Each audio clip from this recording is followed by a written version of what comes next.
तो विद्यार्थी उत्तल लेंस द्वारा हम लोग सीखेंगे किरण आरेख यानी डायग्राम। ठीक है, तो उत्तल लेंस को अभिसारी लेंस भी कहा जाता है। यानी अभिसारी लेंस का मतलब होता है फोकस जो है एकत्रित करता है, और अवतल लेंस को अपसारी लेंस कहते हैं। यानी अवतल लेंस में जो है प्रकाश जो है फैलाता है, यानी अपसारी मीन्स फैलाना होता है प्रकाश। ठीक है, चलिए तो इसमें देखिए ध्यान से कि उत्तल लेंस के जो किरण आरेख हम लोग सीखेंगे, इसमें 6 स्थिति होगी। यानी वस्तु की वैल्यू 6 जगह रखी जाएगी और उसके प्रतिबिंब भी 6 जगह बनेंगे। ठीक है, तो यहाँ पर देखिए ये प्रकाश का केंद्र वैल्यू O हो गया, और ये उत्तल लेंस है। उत्तल लेंस की वैल्यू जो है दोनों किनारों की अपेक्षा बीच का भाग जो होता है मोटा होता है। ठीक है, और ये प्रकाश केंद्र O हो गया, ये फोकस हो गया, और ये दूसरा फोकस है। यानी लेंस के ये दुगुनी फोकस है। ठीक है, तो यहाँ पर देखिए ये भी फोकस है और इधर भी फोकस है। क्यों इधर फोकस है? क्योंकि इसका जो प्रतिबिंब बनने वाले हैं इधर। क्योंकि ये लेंस है, लेंस में कोई लेप होता नहीं है, यानी प्रकाश जो है आर पार करता है। ठीक है, तो यहाँ पर ये वस्तु रखी जाएगी और इधर प्रतिबिंब बनेगा। ठीक है, ये चीज़ ध्यान रखना। यानी इधर वस्तु रखे जाएंगे और इसके वस्तु के क्या इधर बनेंगे? प्रतिबिंब। ये चीज़ ध्यान रखना है। ठीक है विद्यार्थी, तो यहाँ देखिए ये फोकस हो गई, ये वक्रता केंद्र बोल सकते हैं या दूसरी फोकस है ना, और इसको अनंत बोलेंगे। ठीक है, और ये भी अनंत है, ये फोकस दूसरा है और ये पहला फोकस। ठीक है, तो यहाँ पर देखिए विद्यार्थी 1 से 6 तक घटनाएं घटेगी वस्तु की। ठीक है, यानी पहला वस्तु अनंत पर रखते हैं, या दूसरी वस्तु अनंत या दूसरा फोकस यानी 2f1 के बीच रखेंगे, और तीसरा वस्तु जो है 2f1 पर वस्तु रखेंगे, और चौथा वस्तु जो है 2f1 और f1 के बीच रखेंगे, पांचवा वस्तु जो है f1 पर रखेंगे, और छठा केस जो है प्रकाश केंद्र O यानी लेंस O और f1 के बीच रखेंगे। तो जैसे यहाँ क्रमानुसार घटनाएं घट रही 1 2, उसी तरह विद्यार्थी यहाँ से 1 2 आपको लिख देना है क्लियर। ठीक है, यानी जो बीच में बनना है उसके इधर भी बीच का वैल्यू क्रमानुसार चलते जाएगा। यानी इधर से 1 2 लिखते जाइए और फिर लेंस के बाद 1 2 लिखते जाइए। क्लियर हो गया डाउट? अब देखिए यहाँ पे ध्यान रखना है कि उत्तल लेंस में 1 से 5 तक की जो प्रतिबिंब होगी वास्तविक और उल्टा होगी। ठीक है, ये ध्यान रखना है, इनके प्रतिबिंब जो होगा वास्तविक और क्या होगा? उल्टा। उत्तल लेंस में वस्तु के द्वारा 6 किरण आरेख बनेगा। ठीक है, और ये देखिए पहला तीसरा स्टेप ध्यान से समझिए। मुख्य अक्ष के समांतर पहला किरण बनेगी और दूसरा किरण जो है O से गुजरेगी। ये कंडीशन जो है 1 से 6 तक घटनाएं होती जाएगी। ठीक है, तो चलिए इसको हम लोग आगे और समझते हैं विद्यार्थी। ठीक है, और यहाँ पर देखिए पहला का जो प्रतिबिंब है बहुत छोटा, छोटा बराबर, बड़ा बहुत बड़ा, और छठा केस देखिए, छठा केस जो है जिधर है उधर ही बनेगा, और ये आभासी और क्या बनेगा इसके प्रतिबिंब? काल्पनिक। ठीक है, आभासी बोले या काल्पनिक। ठीक है, चलिए तो नेक्स्ट हम लोग आगे बढ़ते हैं विद्यार्थी। तो यहाँ पर देखिए हमने अभी बोला कि पहला जो विद्यार्थी किरण आरेख को हल करने से पहले हमें 2 स्टेप याद रखना है। यानी पहला किरण जो है मुख्य अक्ष के समांतर जाएगी और प्रकाश के अपवर्तन के बाद सीधा फोकस से होके निकल जाएगी। तो ये देखिए याद रखना है, पहला स्टेप हमेशा हर घटना में घटेगी। ठीक है, ये ध्यान में रखना है। यानी पहला जो किरण है मुख्य अक्ष के समांतर जाएगी और प्रकाश के अपवर्तन के बाद फोकस से होके निकल जाएगी। ठीक है, क्यों निकल रही है? क्योंकि लेंस वैल्यू जो है उत्तल लेंस है या अवतल लेंस हो, उसके लेंस पे कोई लेप लगा रहता नहीं है, यानी प्रकाश के परावर्तन में केवल होता है। ठीक है, ये चीज़ याद हो गई विद्यार्थी। चलिए तो ये कौन किरण है? आपतित किरण। और जब ऐसे निकल गए तो अपवर्तित किरण इनको बोलते हैं। ठीक है, ये चीज़ ध्यान में। तो यहाँ पर लिखना नहीं है विद्यार्थी, बस आपसे कोई पूछे कि ये किरण कौन गई मुख्य अक्ष के समांतर, तो आपतित किरण, और प्रकाश के अपवर्तन के बाद कौन किरण निकली हैं, तो अपवर्तित किरण। चेंज हो जाएगा नेम, ये याद रखना। ये पहला स्टेप हो गया विद्यार्थी। और दूसरा स्टेप हम लोग को क्या याद करना है? देखिए दूसरा स्टेप जो है यहाँ पर ही फिगर बना लेते हैं। ये मुख्य अक्ष हो गए विद्यार्थी, और ये प्रकाश के माध्यम जो है चेंज करेगा, और इस प्रकाश का केंद्र वैल्यू O हो गया। यहाँ पर पहला फोकस और ये हो गई दूसरा फोकस, ये इधर का पहला फोकस और ये हो गई दूसरा फोकस। ठीक है, अब देखिए दूसरा किरण जो है प्रकाश के केंद्र से होके जाएगी, यानी प्रकाश के केंद्र O से होके जाएगी तो वह सीधा निकल जाएगी।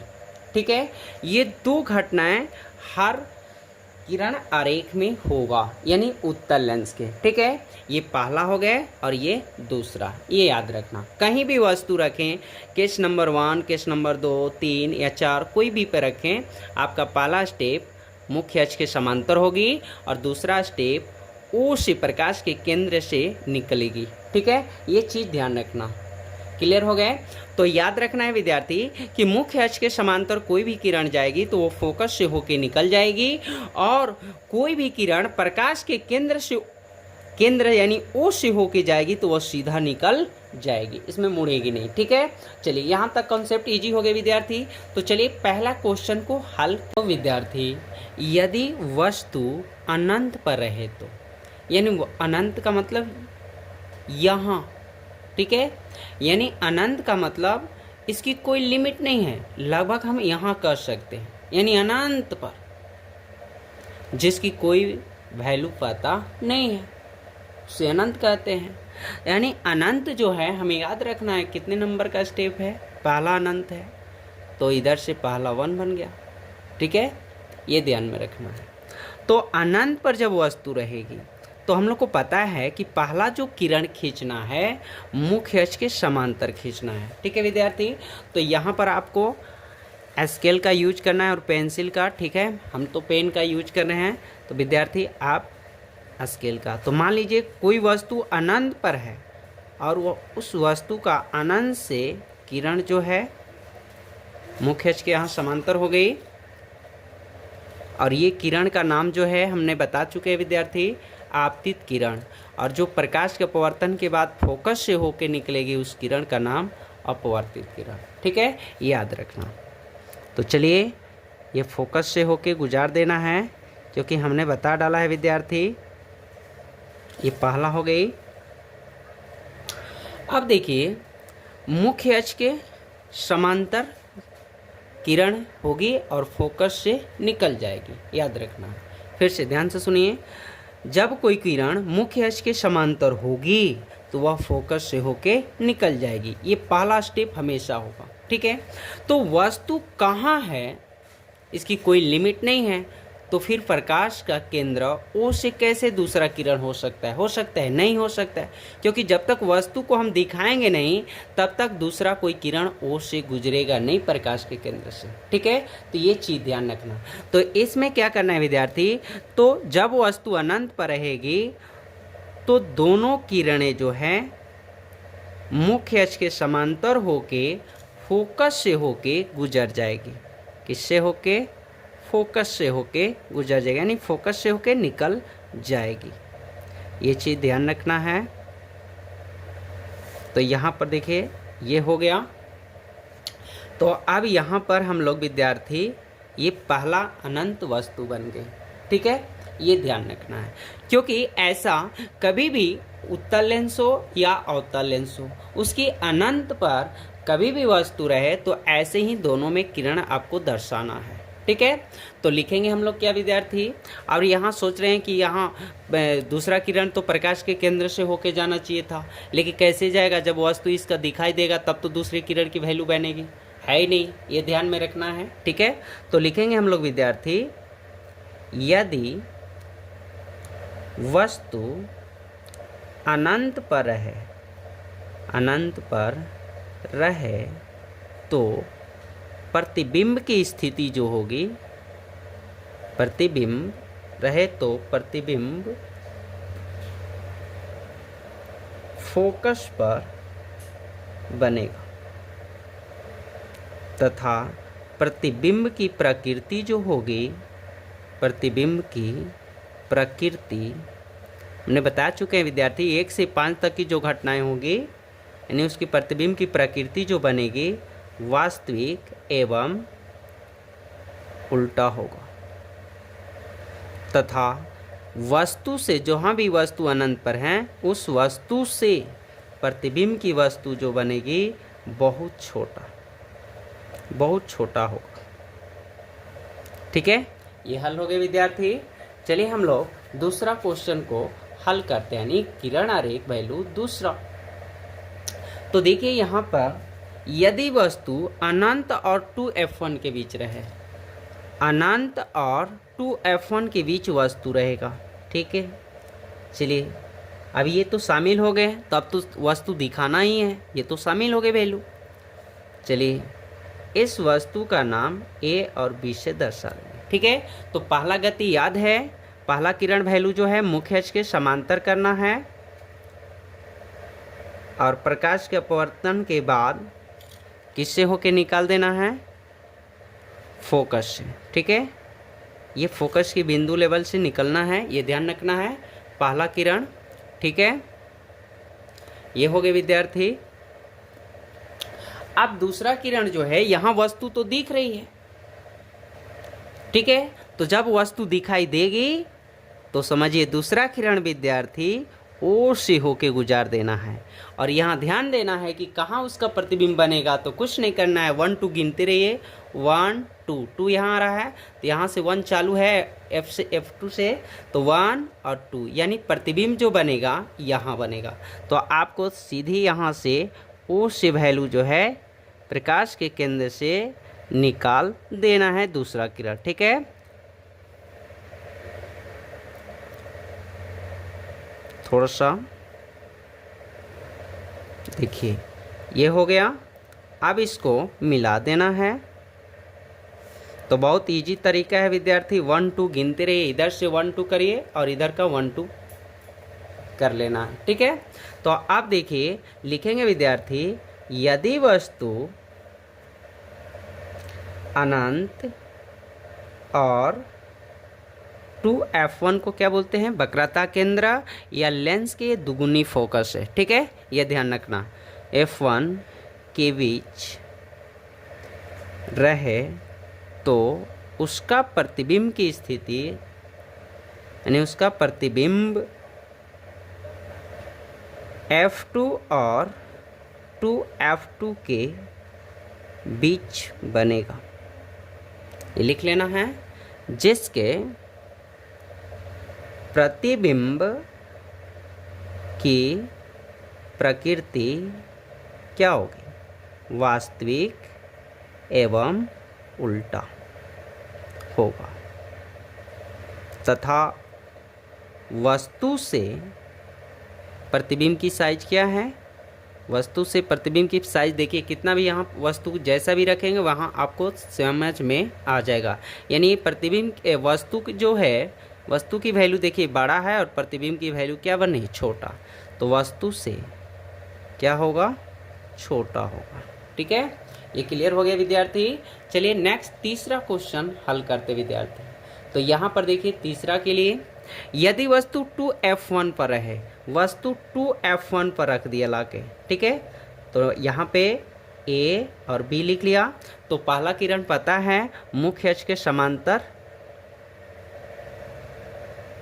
जाएगी और फोकस से होके निकल जाएगी, और दूसरा किरण ओ से, ये क्लियर करना है दिमाग में। ठीक है, इसमें 2 ही किरण याद रखना है, पहला किरण मुख्य अक्ष के समांतर और दूसरा किरण जहां वस्तु बनेगी उसे प्रकाश के केंद्र के ओ से गुजार देना है। ठीक है, तो देखिए यहाँ पर कौन सी नंबर बन रहा है, गिनिए, अनंत हो गई, अनंत ये वैल्यू 1, इसके बीच 2 और ये हो गया 3, तो 1 2 3, यानी प्रतिबिंब जो बनेगा यहाँ बनेगा, यहाँ नंबर पे, यानी यहाँ। ठीक है, यहाँ कट होना चाहिए, तो आपको हिसाब से किरण का वैल्यू खींच लेना है प्रकाश के केंद्र।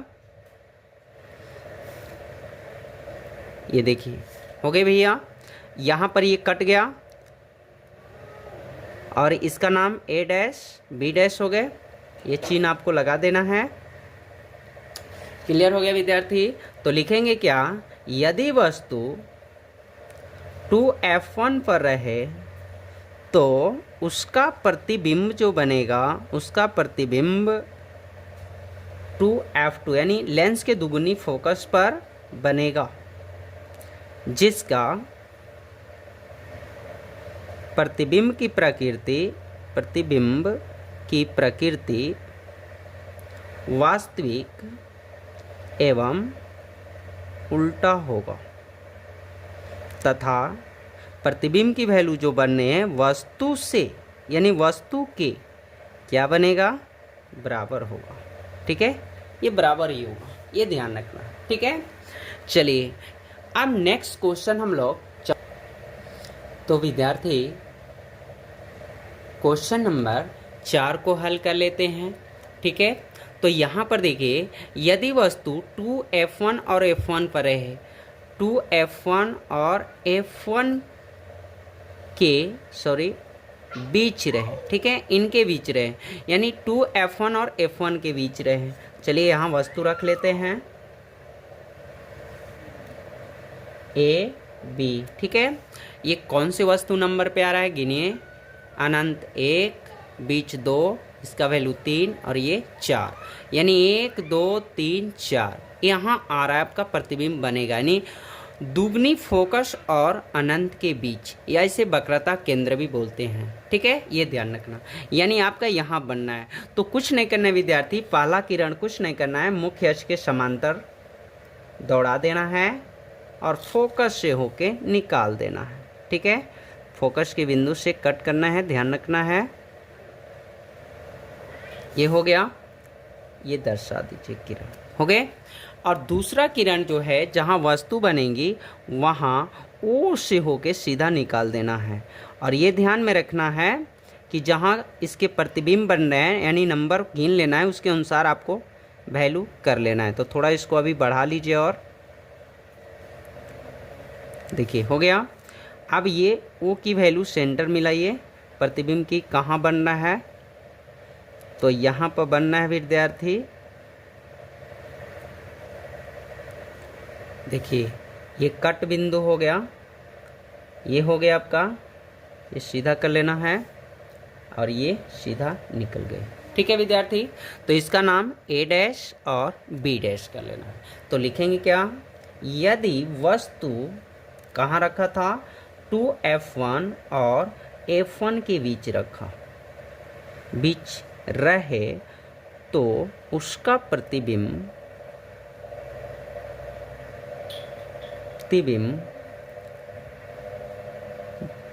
2f2 और अनंत के बीच बनेगा, जिसका प्रतिबिंब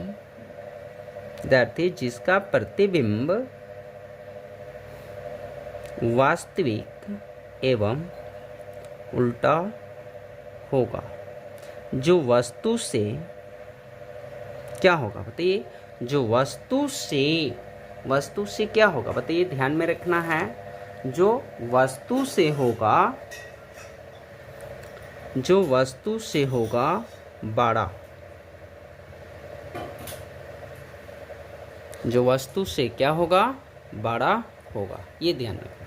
ठीक है, चलिए क्वेश्चन नंबर 5 को सॉल्यूशन कर लेते हैं विद्यार्थी। यदि वस्तु F1 पर है, यदि वस्तु F1 पर आती है, थोड़ा फास्ट कर लेते हैं विद्यार्थी। देखिए हो गया, इसका नाम AB और पहला पता है, मुख्य अक्ष के समांतर जाएगी और फोकस से होके निकल जाएगी। और ये देखना, ये डॉट जो वैल्यू दिए हैं, प्रकाश के अपवर्तन जो है यहाँ तक, प्रकाश के बाद ये बदल रहा है। ठीक है, यहाँ ध्यान देना, तो यहीं तक आपको ये लाइन देना है, ये आगे नहीं निकालना है। इसके आगे निकालेंगे तो क्या हो जाएगा, गलत, ये चीज़ ध्यान रखना। तो यहाँ तक कर लेना है, जो हम डॉट डॉट लेवल दिए हैं उसके ही बराबर से आपको रहना है। ठीक है, पहला ये कर लिए, देखिए हो गया। नेक्स्ट जो है इसको थोड़ा आगे बढ़ा लीजिए, क्यों, क्योंकि आप गिनिए कौन से नंबर पर हैं, 1 2 3 4 5, यानी 1 2 3 4 5, यानी इसकी प्रतिबिंब जो बनेगी अनंत पर बनेगी, यानी इसका कोई लिमिट नहीं है कि कहाँ प्रतिबिंब बनेगा। यानी ये जो है एक किरण दूसरे किरण को प्रतिच्छेद करेगी नहीं। ठीक है, ये ध्यान में रखना है।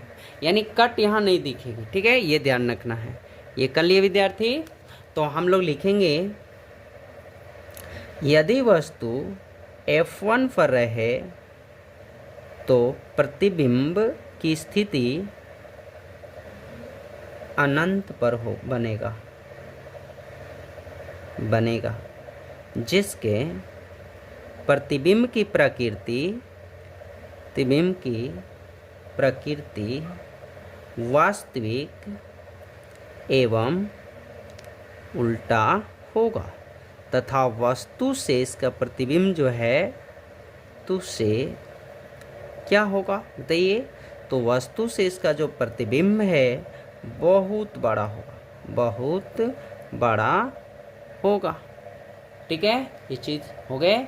चलिए क्वेश्चन नंबर 6 हल करते हैं विद्यार्थी। यदि वस्तु F1 और O के बीच रहे, यहाँ रहे, देखिए ये हो गया A B, 1 2 3 4 5 6 छठा।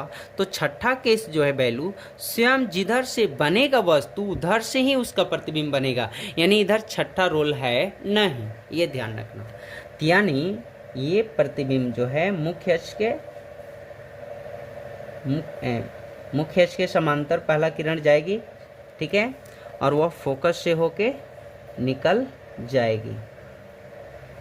देखिए ये हो गया, फोकस से होके आपको गुजरना है पहला किरण, और दूसरा किरण जो है O से जहाँ वस्तु रखी जाएगी, ये हो गई।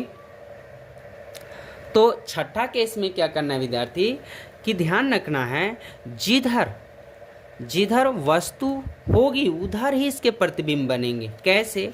तो देखिए एक कल्पना किया जाएगा, ये जो किरण जो है फोकस से गुजरी है इसकी कल्पना की जा रही है, ठीक है।